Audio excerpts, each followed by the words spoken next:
ओम नमो भगवते वासुदेवाय। हरे कृष्ण। पाप मोचिनी एकादशी की आप सभी भक्तजनों को हार्दिक शुभकामनाएं। भगवान श्री हरि विष्णु की असीम कृपा आप और आपके पूरे परिवार पर सदैव बनी रहे, ऐसी हमारी भगवान के चरणों में विनम्र प्रार्थना है। पाप मोचनी एकादशी की इस पावन प्रातःकालीन बेला में हम सब भगवान के श्री चरणों में यही याचना करते हैं कि वे हमें केवल भौतिक सुख और समृद्धि ही नहीं, बल्कि इस दुर्लभ मानव जीवन का सबसे अनमोल रत्न अपनी शुद्ध भक्ति भी प्रदान करें।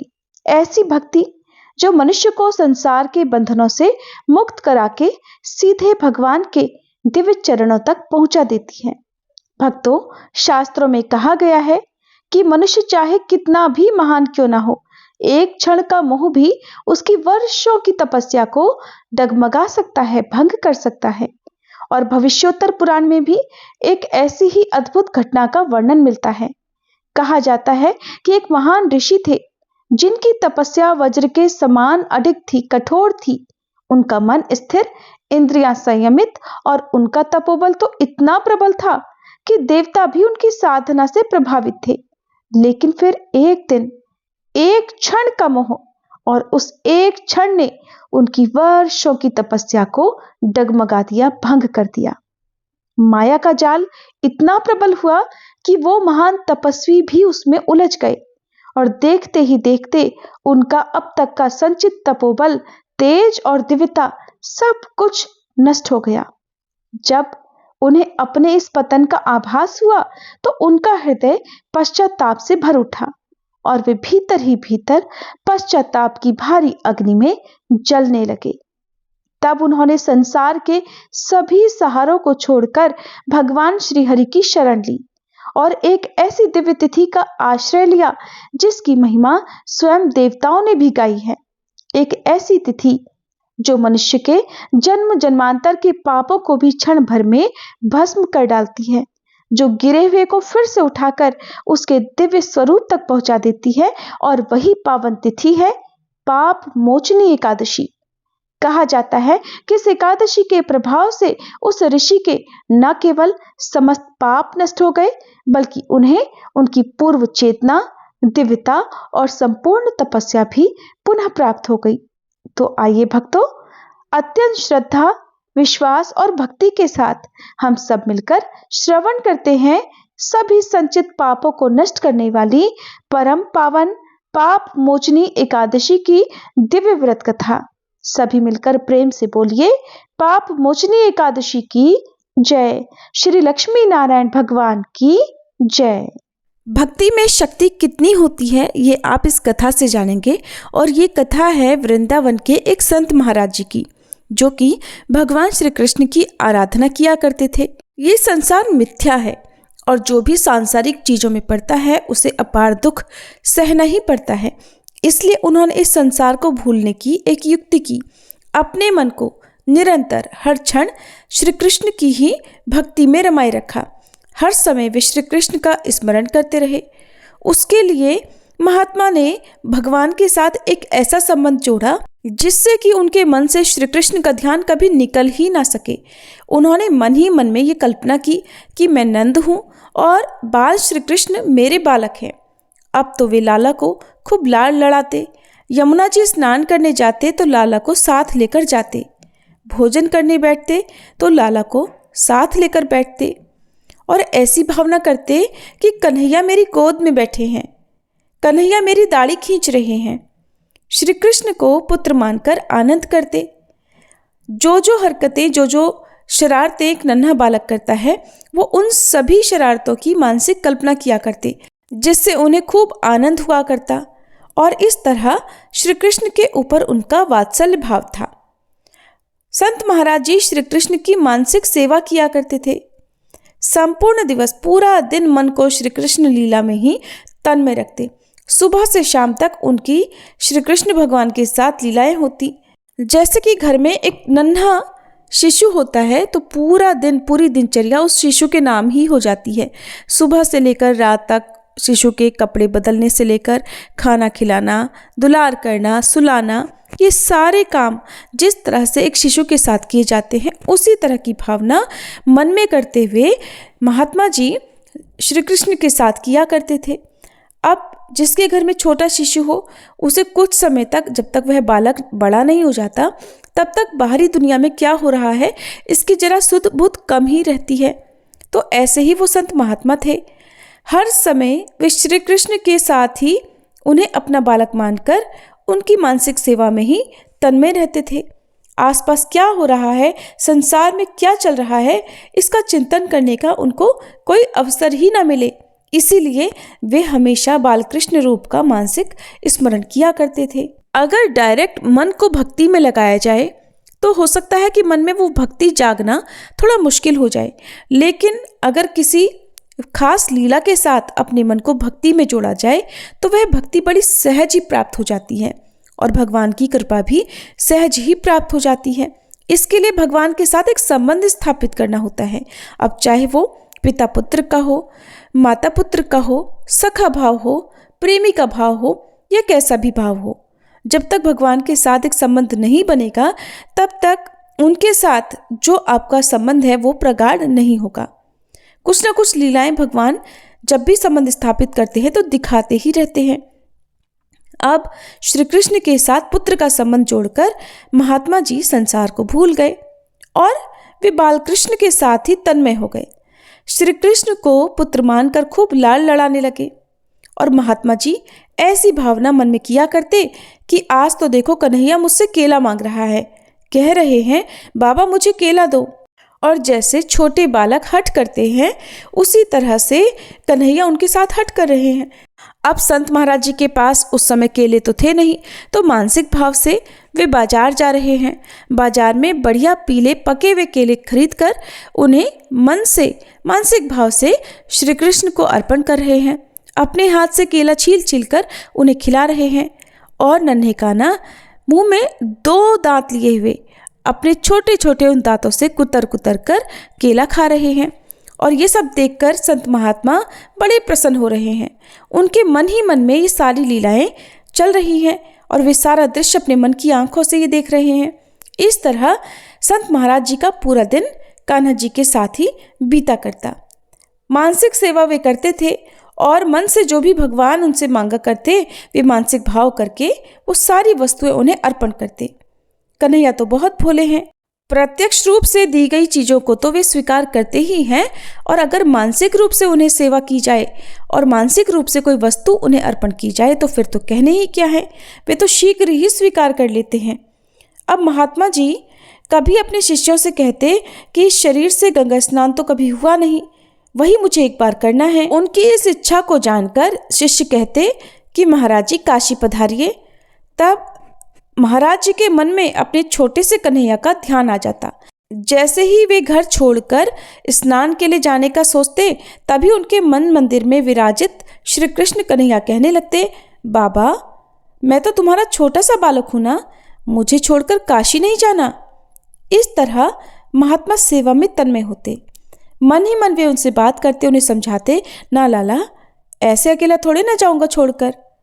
तब उनको ऐसा लगता था कि मेरा लाला जाने की मनाही कर रहा है, मेरा कान्हा तो अभी बहुत छोटा है और मैं अपने नन्हे से कान्हा को घर पर अकेला छोड़कर यात्रा करने भले कैसे चला जाऊं। मुझे लाला को छोड़कर नहीं जाना, ना होता है स्नान तो ना सही। महात्मा धीरे धीरे समय बीतने पर बहुत बूढ़े हो गए। अब संत महाराज जी का शरीर तो वृद्ध हुआ, परंतु उनका कन्हैया तो अभी तक छोटा ही रहा, वो तो बड़ा हुआ ही नहीं। उनका प्रभु में बाल भाव ही स्थिर रहा। वे जो श्री कृष्ण की मानसिक सेवा करते थे, उनकी नज़र में उनका कन्हैया उतने ही साल का, उतने ही छोटा था जितना वो पहले दिन से उनकी सेवा में तल्लीन हुए थे। अब एक दिन इसी तरह से लाला की मानसिक सेवा करते करते, चिंतन करते करते, उनका स्मरण करते करते संत महाराज जी मृत्यु को प्राप्त हो गए। शिष्य कीर्तन करते करते महात्मा जी को शमशान ले जा रहे थे। अब अग्नि संस्कार की तैयारी हुई। इतने में ही एक 7 वर्ष का अति सुंदर बालक कंधे पर गंगा जल का घड़ा लेकर वहां आ गया। और उसने उन शिष्यों से कहा, ये मेरे पिता हैं और मैं इनका मानस पुत्र हूँ। पुत्र के तौर पर अग्नि संस्कार करने का अधिकार तो मेरा है और मैं ही इनका अग्नि संस्कार करूँगा। पिता की अंतिम इच्छा पूरी करना तो पुत्र का धर्म होता है। और मेरे पिता की गंगा स्नान करने की बड़ी इच्छा थी, परंतु मेरे कारण ये गंगा स्नान करने नहीं जा सकते थे, इसलिए आज मैं इनके लिए ये गंगा जल लेकर आया हूँ। पुत्र जिस प्रकार पिता की सेवा करता है, उस प्रकार बालक ने संत महाराज जी के शव को गंगा स्नान कराया, संत महाराज जी के मस्तक पर तिलक लगाया, पुष्प की माला पहनाई और अंतिम वंदन करके अग्नि संस्कार किया। सारे लोग ये देखते ही रह गए। अनेक साधु महात्मा थे, परंतु किसी की भी बीच में बोलने की कोई हिम्मत ही नहीं हुई। अग्नि संस्कार हुआ और इधर वह बालक एकदम अंतर्ध्यान हो गया। उसके बाद लोगों को ध्यान हुआ कि महात्मा जी के तो कोई पुत्र था ही नहीं। संत महाराज जी की मानसिक सेवा के बारे में शिष्य जानते थे। ये भी जानते थे कि महात्मा जी श्री कृष्ण के प्रति अपना पुत्र भाव रखते हैं। वे उन्हें अपना पुत्र मानते थे, तो उनका वात्सल्य भाव था। और हो न हो वही बालकृष्ण आज 7 वर्ष के बालक के रूप में महात्मा जी के पुत्र के रूप में आए थे। महात्मा की भावना थी कि श्री कृष्ण मेरा पुत्र है। परमात्मा ने उनकी भावना पूरी की, क्योंकि वे अंतिम समय में गंगा स्नान करना चाहते थे, लेकिन अपने छोटे से लाला को मन के मंदिर में अपने घर पर अकेला कैसे छोड़कर जाऊं। और तब उनकी ये इच्छा अधूरी ही रह गई, जिसे उनके मृत्यु के पश्चात बाल श्री कृष्ण ने आकर स्वयं पूरी की। इसलिए भगवान के साथ भक्त जैसा संबंध जोड़ लेते हैं, भगवान उस संबंध को फिर वैसे ही निभाते हैं, फिर चाहे वो संबंध कैसा भी क्यों ना हो। लेकिन संबंध तभी निभता है जब दोनों ही तरफ से पूर्ण समर्पण हो। जब भक्त अपने मन में, चाहे वो मानसिक सेवा कर रहा हो या प्रत्यक्ष रूप से पूजा आराधना कर रहा हो, अगर उसकी भगवान के प्रति सच्ची निष्ठा है, भक्ति सच्ची है, तो भगवान अपने उस भक्त की लाज हमेशा रखते हैं और अपने उस संबंध को हर हाल में, चाहे कैसे भी हो, अवश्य निभाते हैं। प्रिय भक्तजनों, अब सुनिए पाप मोचनी एकादशी की पावन कथा। एक समय धर्मराज युधिष्ठिर ने भगवान श्री कृष्ण से विनम्र भाव से प्रश्न किया। उन्होंने हाथ जोड़कर भगवान को प्रणाम करने के बाद कहा, हे केशव, हे जगन्नाथ, आपने मुझे आमल की एकादशी की महिमा का अत्यंत सुंदर वर्णन सुनाया था। उस कथा को सुनकर मेरा मन अत्यंत प्रसन्न हुआ और मेरी जिज्ञासा और भी बढ़ गई है। अब कृपा करके आप मुझे चैत्र मास के कृष्ण पक्ष में आने वाली एकादशी के विषय में भी बताइए। इस एकादशी का क्या नाम है, क्या महत्व है, इसका व्रत करने से मनुष्य को कौन सा पुण्य प्राप्त होता है। धर्मराज युधिष्ठिर का ये प्रश्न सुनकर मधुसूदन भगवान मुस्कुराए। उनकी करुणा से भरी दृष्टि युधिष्ठिर महाराज पर पड़ी और वे बोले, हे राजन, तुमने अत्यंत शुभ और कल्याणकारी प्रश्न किया है। ये एकादशी सचमुच मनुष्य के जीवन को पवित्र करने वाली है। एक समय की बात है जब महान तपस्वी लोमश ऋषि ने इसी पाप मोचनी एकादशी की महिमा राजा मांधाता को सुनाई थी। चैत्र मास के कृष्ण पक्ष में आने वाली इस पाप मोचनी एकादशी व्रत का पालन करने से मनुष्य के समस्त पाप नष्ट हो जाते हैं और वह अष्ट सिद्धियों तक को प्राप्त कर सकता है। अब मैं तुम्हें वही पवित्र कथा सुनाता हूँ जो लोमश ऋषि ने राजा मांधाता को सुनाई थी। ध्यान पूर्वक सुनो। ऐसा कहकर भगवान ने उस प्राचीन पौराणिक कथा का वर्णन आरंभ किया। कई वर्षों पूर्व की बात है।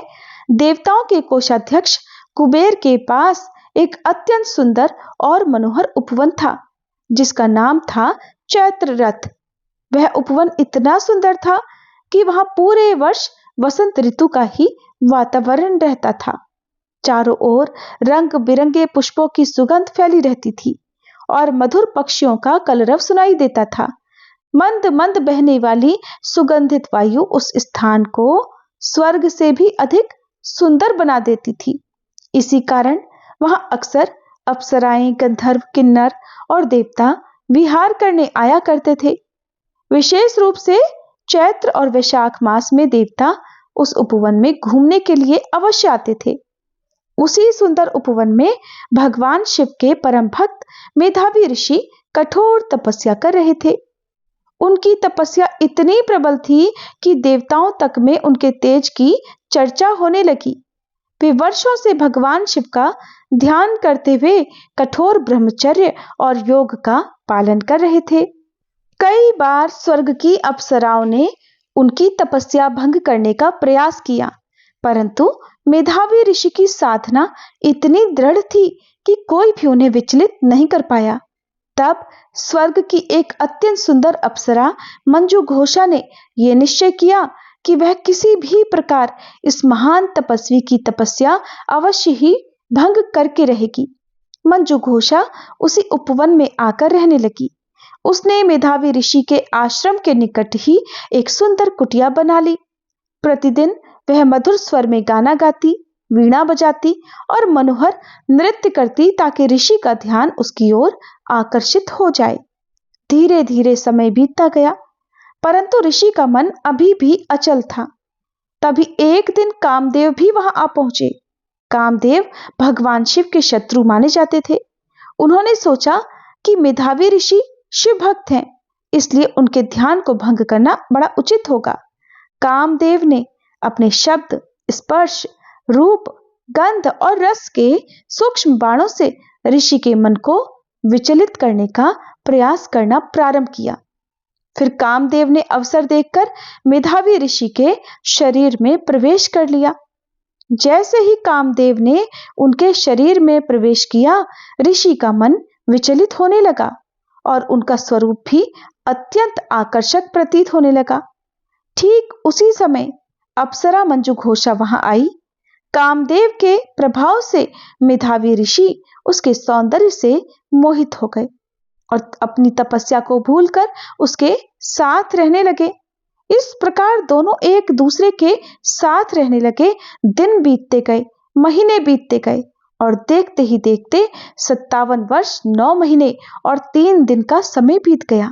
लेकिन मेधावी ऋषि को इतने लंबे समय की ये अवधि भी केवल एक रात के समान ही प्रतीत हुई। जब मंजू घोषा ने देखा कि ऋषि अब पूरी तरह उसके मोह में पड़ चुके हैं, तो उसने स्वर्ग वापस लौटने का विचार किया। फिर उसने एक दिन विनम्रता से ऋषि से कहा, हे ऋषिवर, अब मुझ पर कृपा करें और मुझे स्वर्ग लौटने की अनुमति दें। लेकिन ऋषि बोले, हे सुंदरी, तुम तो अभी अभी आई हो, अभी बस संध्या ही तो हुई है। आज रात्रि यहीं ठहर जाओ, प्रातःकाल चली जाना। जब मंजू घोषा ने समय की वास्तविकता बताई और ऋषि ने जब काल की गणना की, तब उन्हें यह जानकर गहरा आघात लगा कि उन्होंने तो अपने 57 वर्ष अपने जीवन के व्यर्थ ही गंवा दिए। ये आभास होते ही उनकी आंखों से अश्रु बहने लगे। फिर क्रोध और पश्चाताप से भरकर उन्होंने कहा, अरे, मैंने अपने जीवन के इतने वर्ष व्यर्थ कर दिए। तुमने मेरी तपस्या और मेरे जीवन का सर्वनाश कर दिया है। तुमने पिशाचिनी के समान व्यवहार किया है, इसलिए जाओ, मैं तुम्हें श्राप देता हूं कि तुम पिशाचिनी योनि में जाओ। श्राप सुनते ही मंजू घोषा भयभीत हो गई और वह ऋषि के चरणों में गिरकर रोने लगी और बोली, हे ऋषिवर, मुझ पर दया करें, मुझे इस श्राप से मुक्त होने का कोई उपाय बताइए। तब मेधावी ऋषि ने कहा, मैं अपना श्राप वापस तो नहीं ले सकता, लेकिन अगर तुम चैत्र मास के कृष्ण पक्ष में आने वाली पाप मोचनी एकादशी का व्रत श्रद्धा से करोगी, तो तुम इस पिशाच योनि से मुक्त हो जाओगी। इसके बाद मेधावी ऋषि अपने पिता च्यवन ऋषि के आश्रम में गए और अपनी पूरी कहानी उन्हें कह सुनाई, जिसे सुनकर च्यवन ऋषि ने कहा, हे पुत्र, तुमने तो बड़ी भारी गंभीर भूल की है, लेकिन इसका प्रायश्चित संभव है। तुम भी श्रद्धा से पाप मोचनी एकादशी का व्रत करो, इससे तुम्हारे सभी पाप नष्ट हो जाएंगे। तब मेधावी ऋषि ने अत्यंत श्रद्धा से इस एकादशी का व्रत किया और वे अपने सभी पापों से मुक्त हो गए। उधर मंजू घोषा ने भी इस व्रत को किया और उसे भी पिशाच योनि से मुक्ति मिल गई और वह पुनः अपने स्वर्गीय दिव्य स्वरूप को प्राप्त कर स्वर्गलोक वापस लौट गई। कथा समाप्त करते हुए लोमश ऋषि ने राजा मांधाता से कहा, हे राजन, जो भी भक्त इस पाप मोचनी एकादशी का व्रत करता है या इसकी कथा का श्रवण करता है, उसके जीवन के सभी पाप नष्ट हो जाते हैं।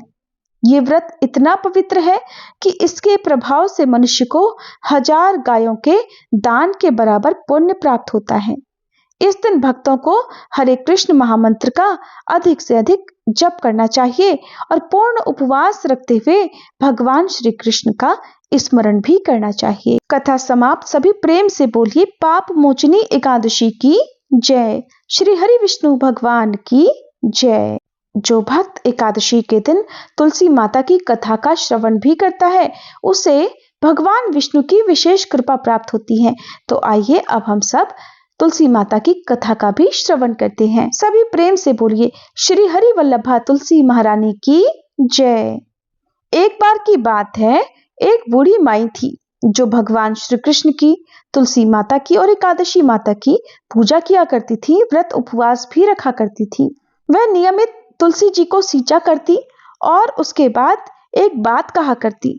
जब भी वह तुलसी माता को सींचने जाया करती तो वह कहती, हे तुलसी माता, सत्य की दाता, मैं तेरा बिरवा सींचती हूँ, मुझे बहू दे, पीले रंग की धोती दे, मीठा ग्रास दे, वैकुंठ में वास दे, 11 की मौत दे, चंदन का काठ दे, अच्छा राज दे, खाने को दाल भात दे और एकादशी के दिन कृष्ण का कांधा भी दे। बूढ़ी माई की ये बातें सुनकर तुलसी माता तो सूखने लगी। श्री कृष्ण भगवान ने ये सब देखा तो सोचने लगे कि तुलसी जी को तो प्रतिदिन सींचा जाता है, फिर भी ये क्यों सूखती जा रही हैं। तब उन्होंने तुलसी माता से पूछा, हे तुलसी, तुम प्रतिदिन क्यों सूखती जा रही हो? तुलसी माता ने कहा, बस मेरे मन की मत पूछो प्रभु। भगवान बोले, मैं नहीं पूछूंगा तो फिर कौन पूछेगा?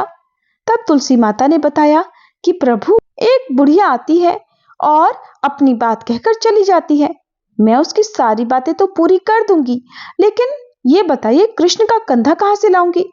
तब भगवान बोले कि वह मरेगी तो मैं अपने आप ही कांधा देने आ जाऊंगा, तुम बूढ़ी माई से बात कह देना। इसके कुछ ही समय बाद एक दिन 11 का दिन था, तब वह बूढ़ी माई मर गई। बूढ़ी माई के मरने पर सारा गांव इकट्ठा हो गया और उसका अंतिम संस्कार करने के लिए उसे उठाने लगे, लेकिन उसकी अर्थी बहुत भारी हो गई थी, जिस कारण से अर्थी टस से मस नहीं हुई। गांव वाले बोले, ये तो बड़ी संस्कारी थी, बहुत पूजा पाठ भी करती थी, कोई पाप भी नहीं किया, फिर ये इतनी भारी कैसे हो गई? तब बूढ़े ब्राह्मण के वेश में भगवान वहां पर पधारे और कहने लगे, भाइयों, ये भीड़ कैसी है? तब गांव वाले बताते हुए बोले, एक बुढ़िया मर गई है और वो तो इतनी पापिन निकली कि उसकी तो अर्थी ही नहीं उठ रही, बड़ी भारी हो गई है। भगवान बोले, अच्छा भाइयों, मुझे इसके कान में कुछ कह लेने दो, हो सकता है फिर ये उठ जाए। ऐसा कहकर भगवान बूढ़ी माई के पास गए और उसके कान में कहा, माई, तू अपने मन की कर ले, पीतांबर की धोती ले, मीठा ग्रास ले, वैकुंठ में वास ले, चटक की चाल ले, चंदन का काठ ले, झालर की झंकार ले, दाल भात को जी ले और ले कृष्ण का कंधा भी ले। भगवान की सभी बातें सुनते ही बूढ़ी माई तो तुरंत हल्की हो गई और फिर भगवान उन्हें अपने कंधे पर लेकर गए। बूढ़ी माई को तो मुक्ति मिल गई और वह सीधे वैकुंठ को चली गई। हे तुलसी माता, जैसे आपने उन बूढ़ी माई की मुक्ति की, वैसे सभी की करना। जैसे भगवान ने उन्हें कांधा दिया, हम सबको भी देना। इस कथा को कहते सुनते हुंकारा भरते सभी भक्तों पर अपनी कृपा बनाए रखना। सभी प्रेम से बोलिए तुलसी मैया की जय, श्री कृष्ण भगवान की जय। प्रिय श्रोताओ, अब सुनिए तुलसी माता की आरती। तुलसी महारानी नमो नमो, हरि की पटरानी नमो नमो, धन तुलसी पूरण तप कीनो, धन तुलसी पूरण तप कीनो, शालिग्राम बनी पटरानी नमो नमो, तुलसी महारानी नमो नमो। जाके पत्र मंजरी कोमल, जाके पत्र मंजरी कोमल, श्रीपति कमल चरण लपटानी नमो नमो, तुलसी महारानी नमो नमो। धूप दीप नैवेद्य आरती, धूप दीप नैवेद्य आरती, पुष्पन की वर्षा वर्षानी नमो नमो, तुलसी महारानी नमो नमो। 56 भोग 3600 व्यंजन, 56 भोग 3600 व्यंजन, बिन तुलसी हरि एक न मानी नमो नमो, बिन तुलसी हरि एक न मानी नमो नमो, तुलसी महारानी नमो नमो। सभी सखी मैया तेरो यश गावे, सभी सखी मैया तेरो यश गावे, भक्ति दान दीजे महारानी नमो नमो, तुलसी महारानी नमो नमो, हरि की पटरानी नमो नमो, तुलसी महारानी नमो नमो। तुलसी मैया की जय। ओम जय एकादशी माता, मैया जय एकादशी माता, विष्णु पूजा व्रत को धारण कर शक्ति मुक्ति पाता। ओम जय एकादशी माता, तेरे नाम गिनाऊं देवी भक्ति प्रदान करनी, गण गौरव की देनी माता शास्त्रों में वरनी। ओम जय एकादशी माता, मार्गशीर्ष के कृष्ण पक्ष की उत्पन्ना विश्वतारिणी जनमी, शुक्ल पक्ष में हुई मोक्षदा मुक्तिदाता बन आई। जय एकादशी माता, पौष के कृष्ण पक्ष की सफला नामक है, शुक्ल पक्ष में होए पुत्रदा आनंद अधिक रहे। ओम जय एकादशी माता, नाम षट तिला माघ मास में कृष्ण पक्ष आवे, शुक्ल पक्ष में जया कहावे विजय सदा पावे। जय एकादशी माता, विजया फागुन कृष्ण पक्ष में शुक्ला आमल की, पाप मोचनी कृष्ण पक्ष में चैत्र महाबली की। ओम जय एकादशी माता, चैत्र शुक्ल में नाम कामदा धन देने वाली, नाम बरूथनी कृष्ण पक्ष में वैशाख महावाली। ओम जय एकादशी माता, शुक्ल पक्ष में होए मोहनी अपरा ज्येष्ठ कृष्ण पक्षी, नाम निर्जला सब सुख करनी शुक्ल पक्ष रखी। जय एकादशी माता, योगिनी नाम आषाढ़ में जानो कृष्ण पक्ष करनी, देव शयनी नाम कहायो शुक्ल पक्ष धरनी। जय एकादशी माता, कामिका श्रावण मास में आवे कृष्ण पक्ष कहिए, श्रावण शुक्ला होए पवित्रा आनंद से रहिए। जय एकादशी माता, अजा भाद्रपद कृष्ण पक्ष की परिवर्तनी शुक्ला, इंद्रा आश्विन कृष्ण पक्ष में व्रत से भव सागर निकला। जय एकादशी माता, पापांकुश है शुक्ल पक्ष में आप हरनहारी, रमा कार्तिक में आवे सुखदायक भारी। ओम जय एकादशी माता, देवोत्थानी शुक्ल पक्ष की दुख नाशक मैया, पावन मास में करो विनती पार करो नैया।